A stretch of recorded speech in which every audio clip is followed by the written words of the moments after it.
अपनी तैयारी को आसान बनाने के लिए अभी सब्सक्राइब करें AR career point YouTube channel और इस घंटी को ऑल पे क्लिक करें लेटेस्ट वीडियो सबसे पहले देखने के लिए। बिहार बोर्ड क्लास 10th की तैयारी के लिए सबसे बेहतरीन जो वे होता है वो होता है ऑफलाइन क्लासेज। ऐसा हम लोग क्यों बोलते हैं, ये आपने भी इस प्रश्न पे विचार किया होगा कि ऑफलाइन क्लास का जितना अच्छा बिहार बोर्ड क्लास 10th का रिजल्ट आ जाता है उतना यूट्यूब से नहीं आ सकता है। इसका क्या कारण है? हमारे पास दोनों अनुभव, हम लोग यूट्यूब पे भी आपको पढ़ाते हैं, इसके साथ साथ हमारे ऑफलाइन क्लासेज चलता है और पीछे कई सालों से हम लोग ऑफलाइन क्लासेज में जुड़े हैं।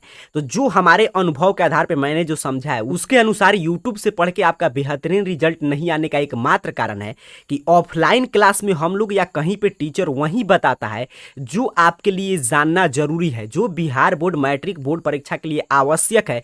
वो सभी चीज भले ही वो आपको पसंद आए नहीं आए ये अलग बात है, लेकिन अगर वो जरूरी है परीक्षा के लिए तो सभी चीज ऑफलाइन क्लास में मिलता है। आज कि मैं इसको आपको सीधे सीधे शब्दों में समझा दूं तो ऑफलाइन क्लास में आपको वही चीज सिखाया जाएगा जो बोर्ड परीक्षा के लिए जरूरी है, भले ही वो आपको पसंद हो या नहीं हो। लेकिन यहाँ पे यूट्यूब पे आपको वही चीज बताया जाएगा हर जगह जो आपको पसंद आता हो, भले ही वो बोर्ड परीक्षा में आए नहीं आए। आपको ऑब्जेक्टिव पसंद आता है तो सभी लोग ऑब्जेक्टिव सिखाएंगे, आप कहिएगा कि नहीं मुझे ये पसंद है तो वही चलेगा। यही एकमात्र अंतर है कि यूट्यूब से जो छात्र तैयारी करते हैं और जो ऑफलाइन क्लास में पढ़ते हैं तो ऑफलाइन क्लास वाले छात्रों का बेहतर रिजल्ट आता है। लेकिन हम जो भी शुरू करते हैं, चाहे मैंने आपको संस्कृत पढ़ाया है कोई भी चीज, वो हम बिल्कुल ऑफलाइन क्लास की तरह देने का प्रयास करते हैं। विजेता वही बनता है कि जो शुरू करता है वो खत्म भी करे और उसी का रिजल्ट अच्छा आता है जो कुछ भी छोड़ता नहीं है। तो टॉपर सीरीज में हम लोग आपके सैंपल पेपर सह प्रैक्टिस सेट में सोशल साइंस की चर्चा कर रहे हैं, इसके ऑब्जेक्टिव प्रश्नों की चर्चा कर चुके हैं। आप जानते हैं जिन भी छात्रों का क्लास से छूटा है क्योंकि हम लोग बिल्कुल ऑफलाइन क्लास की तरह चलते हैं, जो शुरू किए हैं उसको खत्म जरूर करेंगे। तो उसके लिए मैं प्लेलिस्ट तैयार कर दिया हूं, वहां पे डिस्क्रिप्शन बॉक्स में लिंक मिलेगा, वहां से जाकर आप ये सभी क्लासेस देख सकते हैं और जब भी आपको रिवीजन करना हो वहीं से आप कर सकते हैं। यहाँ पे इन सभी ऑब्जेक्टिव प्रश्नों की हम लोग चर्चा कर चुके हैं, आप लोग का काफी अच्छा रिस्पॉन्स आ रहा है। यहीं पर हम लोग नीचे की तरफ बढ़ेंगे और मैं बोला कि हम लोग को वो कहानी नहीं है और जगह के जैसा कि जो तुमको हो पसंद वही बात करेंगे, ये हम लोग नहीं करने वाले हैं। जो बिहार बोर्ड को पसंद है, जो बोर्ड एग्जाम में प्रश्न आएंगे वो सब चीज हम आपको बताएंगे, वो आपको पसंद आए या नहीं आए। क्योंकि अगर आपको टॉपर बनना है तो शुरू किए हैं तो खत्म करना पड़ेगा। ऑब्जेक्टिव से आप सिर्फ पास कर सकते हैं, बेहतरीन रिजल्ट नहीं ला सकते हैं। इस क्रम में देखिए हम लोग इतिहास के लघु उत्तरीय और दीर्घ उत्तरीय प्रश्न का सही उत्तर क्या हो सकता है, कैसे आप इसे लिखेंगे, इसे हम लोग सिखा चुका हूं मैं आपको। आज हम लोग बात करेंगे इसके राजनीति विज्ञान की। देखिए शुरू हो रहा है आपके पॉलिटिकल साइंस का क्वेश्चन, लघु उत्तरीय प्रश्न। लघु उत्तरीय प्रश्न में कह रहा है कि 9 से 12 तक लघु उत्तरीय प्रश्न है, जिसमें से किन्हीं 2 प्रश्नों का उत्तर देना है। बिल्कुल इसी तरह बोर्ड एग्जाम में भी आएगा, 4 में से आपको कितना बनाना है, 2। लेकिन ये चारों प्रश्न काफी महत्वपूर्ण है, यहां से काफी प्रश्न की पूछे जाने की संभावना है, तो हम लोग इन सभी प्रश्नों की चर्चा करेंगे। इसको जब आप सॉल्व कर लेंगे तो यहीं पे आप नीचे बढ़ेंगे तो यहां पे आएगा दीर्घ उत्तरीय प्रश्न, और दीर्घ उत्तरीय प्रश्न आपसे 13 और 14 नंबर पे पूछा जाएगा। ये 2 प्रश्न रहेंगे, इसमें से किसी एक प्रश्न का जवाब आपको देना है जिसके लिए आपको 4 अंक मिलेंगे। अर्थात कि आप पूरा पॉलिटिकल साइंस का जो बुक पढ़ते हैं उससे मात्र आपको 2 लघु उत्तरीय प्रश्न लिखना है और 1 दीर्घ उत्तरीय प्रश्न। सोचिए मात्र 3 प्रश्न का जवाब आपको देना है, उसके लिए आप सभी बुक पढ़ जाते हैं। तो चला आपके राजनीति विज्ञान का ये पहला प्रश्न है। सोशल साइंस का हम लोग प्रश्न पत्र सॉल्व कर रहे हैं तो उस हिसाब से 9 नंबर प्रश्न है। प्रश्न क्या कह रहा है कि सामाजिक भेदभाव एवं विविधता की स्थिति कैसे उत्पन्न होती है। अब यहां से ध्यान से समझिएगा, अगर आपका क्लास में ध्यान होगा तो इसको आपको बाहर पढ़ने की आवश्यकता नहीं है, यहीं पे याद हो जाएगा, क्योंकि बिल्कुल हम लोग का जो ऑफलाइन क्लासेस का अनुभव है वही आपको देने का यहाँ पे प्रयास कर रहे हैं। प्रश्न क्या पूछा गया आपसे, चला कि सामाजिक भेदभाव एवं विविधता की स्थिति कैसे उत्पन्न होती है। तो पहले उत्तर किस रूप में लिखना है इसको देखते हैं, उसके बाद हम लोग समझेंगे। कह रहा है कि समाज में व्यक्ति के बीच कई प्रकार के सामाजिक अंतर देखने को मिलते हैं, जैसे जाति के आधार पे अंतर, आर्थिक स्तर पे अंतर, धर्म पर अंतर अथवा भाषाई अंतर। ये अंतर तब सामाजिक विभाजन का रूप ले लेते हैं जब इनमें से कोई एक सामाजिक अंतर दूसरी अनेक विभिन्नताओं से ऊपर और अधिक शक्तिशाली हो जाता है। जब किसी एक समूह को यह महसूस होने लगता है वह समाज में बिल्कुल अलग है तो उस समय सामाजिक विभाजन प्रारंभ हो जाता है। प्रश्न को पहले समझिए। प्रश्न आपसे पूछा था कि सामाजिक भेदभाव एवं विविधता, अर्थात कि समाज में जो हम एक दूसरे से भेदभाव देखने को मिलता है, काफी स्तर पे भेदभाव है, धार्मिक स्तर पे, नस्ल के स्तर पे, जाति के स्तर पे, भाषा के स्तर पे, तो ये कैसे उत्पन्न होती है, सामाजिक विविधता की उत्पत्ति होने का क्या कारण है। तो देखिए हमारे समाज में काफी तरह तरह के धर्म, समुदाय, सभी जगह के लोग रहते हैं, लेकिन जब आपको ये लगेगा कि मेरे साथ काफी भेदभाव हो रहा है भाषा के स्तर पे, जैसे हम लोग बेल्जियम का उदाहरण लेके पढ़े हैं आपके बुक में, कहीं पे आपको ये लगेगा कि मेरे रंग के आधार पे मुझे मेरे सुविधाओं से वंचित किया जा रहा है और लोगों की अपेक्षा मुझे हे दृष्टि से देखा जाता है, जहां पे इंसान को ये लगता है कि मुझे जाति के आधार पे मेरे साथ बहुत बड़ी भेदभाव हो रहा है, तो सब किसी के साथ जैसा व्यवहार हो रहा है वैसा मेरे साथ व्यवहार नहीं हो रहा है, तब आदमी के अंदर सामाजिक भेदभाव और विविधता की उत्पत्ति हो जाता है। तब मनुष्य समझता है अपने जाति वाले लोग के बीच में रहूंगा, मैं अपने धर्म वाले लोग के बीच में रहूंगा, मैं अपने समुदाय के बीच में रहता हूं, तो मेरे साथ ये भेदभाव नहीं किया जाएगा। तो यही जो लोग को अपने समाज, अपने धर्म और अपने नस्ल के तरफ आकर्षण होता है और दूसरे धर्म, जाति, समुदाय, नस्ल के बीच में एक रेखा खींचा जाता है, यहीं से सामाजिक भेदभाव और विविधता की उत्पत्ति हो जाती है। तो यही सिंपल सा प्रश्न पूछा था, तो बिल्कुल लॉजिकल प्रश्न था, जिसको अगर आप समझ के रखेंगे तो आपको लिखने में कोई दिक्कत नहीं होगा।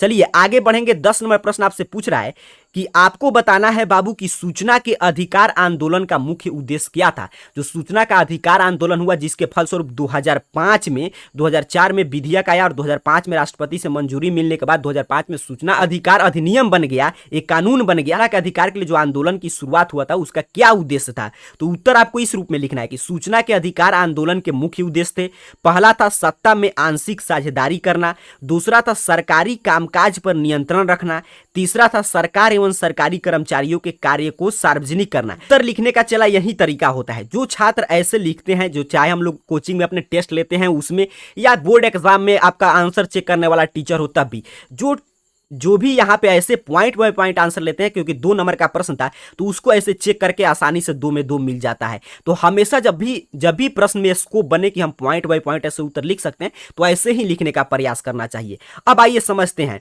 देखिए, सूचना का अधिकार, इसका मतलब क्या कि हमें सूचना पाने का अधिकार है कि हमारा सरकार हमारे लिए क्या कर रहा है। हमने जिसे चुना वो लोग 5 साल में जो भी फंड पारित किए, जो भी हमारे भारत के संचित निधि से धन निकला कि आपके लिए काम करेंगे, वो काम कितना हुआ, कितना पैसा सरकार ने खर्च किया, इसकी ब्यौरा लेने के लिए सूचना का अधिकार आंदोलन हुआ। लेकिन उस समय जब आंदोलन हुआ तो उसका उद्देश्य था सत्ता में आंशिक साझेदारी। अर्थात कि सोचिए, हम लोग भले ही सरकार चुन दिए, लेकिन हमको 5 साल बाद और कोई नेता आएगा तो उससे पूछने को मौका मिलता था कि आपने हमारे लिए काम नहीं किया। लेकिन सूचना के अधिकार में मांग किया गया कि नहीं, हम बीच में भी आरटीआई दाखिल करके आपसे पूछ सकते हैं कि आप हमारे लिए क्या कर रहे हैं। जो हमारे गांव के रोड के लिए 500 करोड़ पारित हुआ, तो उस 500 करोड़ में से कितना रुपया खर्चा हुआ। हमारे गांव में रोड तो 200 करोड़ का बनाए, 300 करोड़ कहां हुआ। तो इस तरह हम लोग सत्ता पे दबाव बना सकते हैं, आंशिक साझेदारी कर सकते हैं। दूसरा, इस हिसाब से हम लोग, देखिए सोचिए, हम लोग सरकारी काम में दखलंदाजी करेंगे, उसको ब्यौरा मंगाएंगे, उसके हिसाब से अगर काम अच्छा नहीं होता है तो हम आगे कोर्ट में भी जा सकते हैं। तो सरकारी कामकाज पे पब्लिक का नियंत्रण हो गया। और तीसरा कि सरकार एवं सरकारी के कर्मचारी कार्य कैसे कर रहे हैं, तो उनको सार्वजनिक करने के लिए सूचना का अधिकार आंदोलन में यही सब मांग रखा गया था। तो ये 3 चीज आपको समझ के रखना है। आपको 2 ही उत्तर लिखना था, लेकिन हम लोग यहाँ पे, मैंने शुरू में ही बता दिया कि जो तुमको हो पसंद वही बात करेंगे वाली कहानी नहीं करेंगे। जो भी बोर्ड परीक्षा को पसंद होगा वो सभी चीज अगर आप पढ़ लेते हैं तो आप बोर्ड परीक्षा को पसंद आ जाएंगे, तो आप टॉपर बन जाएंगे। आगे चला, नेक्स्ट प्रश्न आपसे पूछ रहा था कि लोकतंत्र किस प्रकार लोगों के लिए उत्तरदायी है, अपना विचार प्रकट करें। पहले आइए उत्तर को पढ़ते हैं, फिर इसकी चर्चा करेंगे कैसे आपको समझ कर रखना है। कह रहा है, लोकतंत्र एक उत्तरदायी शासन व्यवस्था है। इसमें जनता ही शासकों का चयन करती है और उन पर नियंत्रण रखती है। इसके लिए आवश्यक है जनता की सत्ता में अधिक से अधिक भागीदारी हो। लोकतंत्र में ऐसी व्यवस्था की जाती है कि शासक जनता की आकांक्षाओं और आवश्यकताओं पर ध्यान रखे। लोकतांत्रिक शासन व्यवस्था में निर्णय लेने में भले ही देरी हो, लेकिन गलत निर्णय की संभावना कम रहती है। इससे लोकतांत्रिक शासन व्यवस्था और भी अधिक उत्तरदायी बन जाता है। इसको आपको ध्यान से समझना है। देखिए, लोकतांत्रिक शासन व्यवस्था का जन्म कैसे हुआ। पहले था राजतंत्र, कुछ परिवार का शासन होता था, राजा लोग होते थे, उन लोगों को जो मन में आया इच्छा ही उनका कानून होता था। काफी लोगों के साथ भेदभाव होता था, किसी को बराबर का अधिकार नहीं था, समानता का अधिकार नहीं था। तो इसको पलटने के लिए हम लोग लाए लोकतंत्र। लोकतंत्र में क्या था कि लोगों का शासन, अर्थात कि हम खुद ये तय करेंगे कि हमारे ऊपर कौन शासन चलाएगा, और हम अपने शासक का चयन करते हैं। और उसके साथ साथ उन शासक को एक निश्चित समय के लिए चयन करते हैं कि आपको इतना दिन के लिए शासन करना है, और हम आपके काम को देखेंगे कि आप इतना दिन में हमारे लिए जो काम, जो वादा करके गए थे वो निभाए कि नहीं। उसके बाद आगे हम आपको अगले चुनाव में बदल भी सकते हैं। तो इस प्रकार देखिए, जो भी शासक चुन के जाएगा, सबसे पहले तो हमारे बीच में से जा रहा है, तो उसका उत्तरदायी तो हमारे प्रति बनता है। दूसरा, उसके मन में यह भी रहता है कि अगले बार फिर हमको चुनाव के लिए जनता के बीच में जाना है, तो मैं कौन सा मुंह लेकर जाऊंगा, मुझे क्या जवाब देना है। अर्थात इस दृष्टिकोण से देखें तो हमारे लोकतांत्रिक व्यवस्था का जो शासन है वो हमारे प्रति हमेशा उत्तरदायी बना रहता है। आगे बढ़ेंगे, नेक्स्ट प्रश्न आपसे कह रहा है कि लोकतंत्र से आप क्या समझते हैं, अर्थात कि लोकतंत्र किसे कहते हैं। देखिए, जब प्रश्न में पूछे कि आप क्या समझते हैं तो आपको क्या समझना चाहिए कि आपसे पूछ रहा है कि आप अपने भाषा में इसको समझाने का प्रयास करें। उत्तर कुछ आपको इस शब्दों में लिखना है कि लोकतंत्र का अर्थ है जनता का शासन। लोकतंत्र शासन का वह रूप है जिसमें शासन का संपूर्ण शक्ति जनता में निहित है। दूसरे शब्दों में लोकतंत्र उस शासन व्यवस्था को कहते हैं जहां जनता शासन कार्य प्रत्यक्ष या अप्रत्यक्ष रूप से भाग लेती है। शासन जनता की इच्छाओं तथा आकांक्षाओं के अनुरूप संचालित होता है, अतः लोकतंत्र जनता द्वारा संचालित जनता का एवं जनता के लिए शासन है। अर्थात कि पूछा कि लोकतंत्र क्या है, तो देखो लोकतंत्र का इंग्लिश क्या होता है, डेमोक्रेसी। डेमोक्रेसी शब्द ग्रीक भाषा के दो शब्दों से मिलकर बना है, डिमोस और क्रेटिया।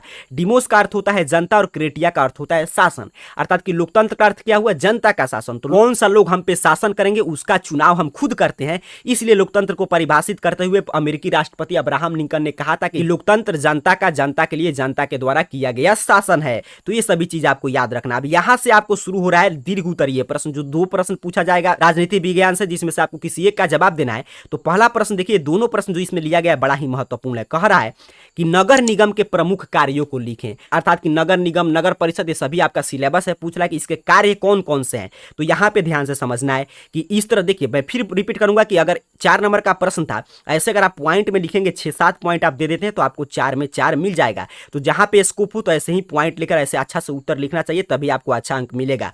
तो ऐसे आपको उत्तर लिखना है कि नगर निगम के मुख्य कार्य हैं। पहला कार्य क्या है, तो नगर निगम का कार्य है सड़कों पर रोशनी, नाली, गली एवं सड़क की सफाई का प्रबंधन करना, तो ये आपको याद रखना है। दूसरा काम है नगर निगम का प्राथमिक, माध्यमिक एवं उच्च माध्यमिक शिक्षा की व्यवस्था करना तथा पुस्तकालय और वाचनालय का प्रबंधन करना।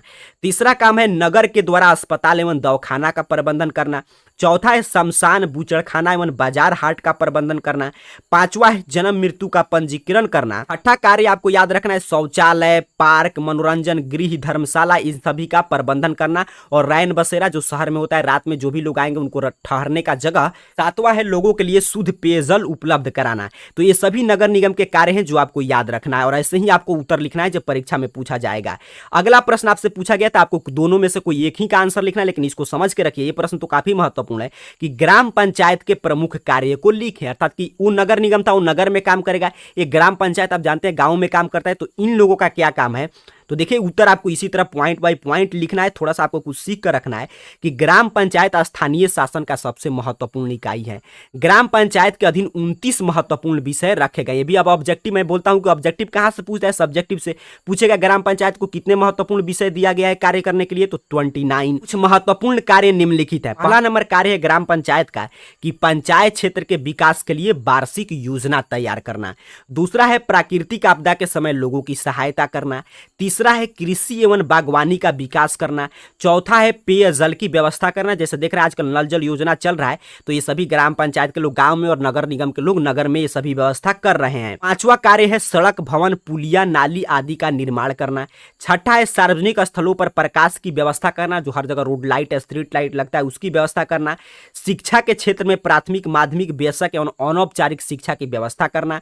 सातवां है बाजार, मेला, शौचालय आदि की व्यवस्था करना। नेक्स्ट है आपका सामुदायिक कार्यों में सहयोग प्रदान करना। तो ये सभी जो है आपके ग्राम पंचायत के कार्य हैं। तो मैं बोला कि बिल्कुल फ्री में हम लोग आपके लिए क्वालिटी एजुकेशन, उसके साथ जो ऑफलाइन क्लास में जैसे क्लासेस चलता है वैसे लाने का प्रयास कर रहे हैं। तो पीडीएफ का लिए कोई चार्ज आपसे नहीं लिया जाता है, पीडीएफ आपको बिल्कुल मुफ्त में दिया जाएगा, जो यहाँ पे आप क्वेश्चन आंसर देख रहे हैं, ताकि इसको लेकर आप कॉपी तैयार कर पाए और आसानी से आप बोर्ड परीक्षा में बिल्कुल मुफ्त में, क्योंकि जितना हमसे सहयोग होता है उतना हम कर रहे हैं। तो आप भी इस काम में हमारा सहयोग कर सकते हैं। आप कैसे सहयोग करेंगे, तो आपको तो सिंपल सा काम है कि वीडियो को लाइक करना है, चैनल पर अगर अभी तक सब्सक्राइब नहीं किया तो सब्सक्राइब करके रखना है। उसके साथ साथ अपने सभी व्हाट्सएप ग्रुप, फेसबुक ग्रुप और अपने दोस्त मित्रों के पास जो भी आप टेलीग्राम ग्रुप से जुड़े होंगे वहां पे इस वीडियो को शेयर करना है। इतना आप करते हैं तो हम आपके लिए काफी कुछ करेंगे। अगर आप एक कदम हमारे लिए बढ़ाते हैं तो हम आपके लिए 100 कदम बढ़ाने के लिए तैयार हैं। आज की इस वीडियो में हम लोग आपके राजनीति विज्ञान के भी प्रश्नों को समझ लिए। अब आगे है अर्थशास्त्र, ज्योग्राफी, उसके बाद आपदा प्रबंधन। तो ये सभी क्लासेज आप चाहते हैं या आप और जगह के जैसा चाहते हैं कि हम लोग सिर्फ ऑब्जेक्टिव चिल्लाते रहें, उसके बारे में नीचे कमेंट बॉक्स में बताइएगा। अगर जैसा आपका कमेंट आएगा उसकी चर्चा हम लोग नेक्स्ट वीडियो में करेंगे। तब तक के लिए रिवीजन करते रहें, पढ़ाई करते रहें। आप सभी को बहुत बहुत धन्यवाद।